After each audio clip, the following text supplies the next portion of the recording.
सीतामढ़ी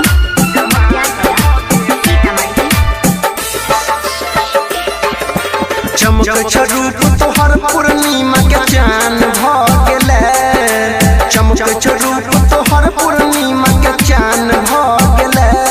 दिल the they गे गोरखिया जवान भ गेले।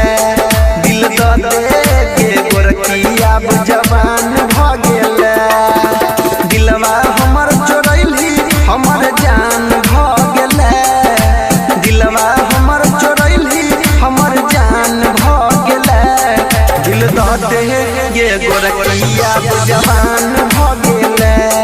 दिल द दे गे गोरखिया जवान भ गेले।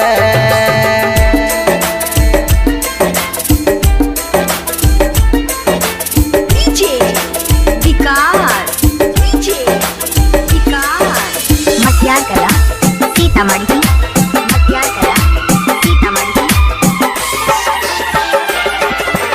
ओठ के लालिया कान के बाली गेलहर चढ़ल जवानी। बात तू मानैया नन कर पाबै ये कोल न कने नदानी। किया हमरा के देखी तोय तो भागै छै।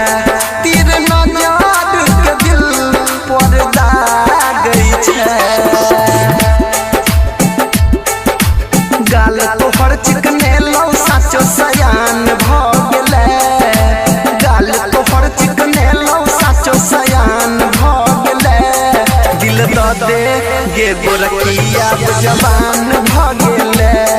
दिल द दे गे गोरखिया जवान भ गेले।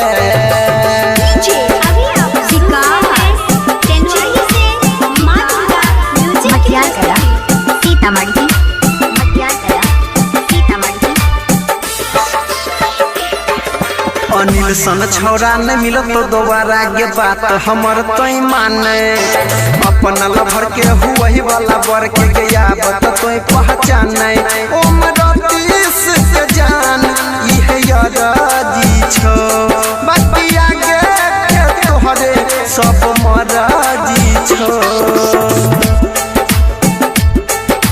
मुस्की पकड़ के घायल हमर प्राण लग गेले।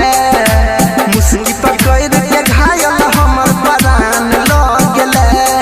दिल द दे गे गोरखिया जवान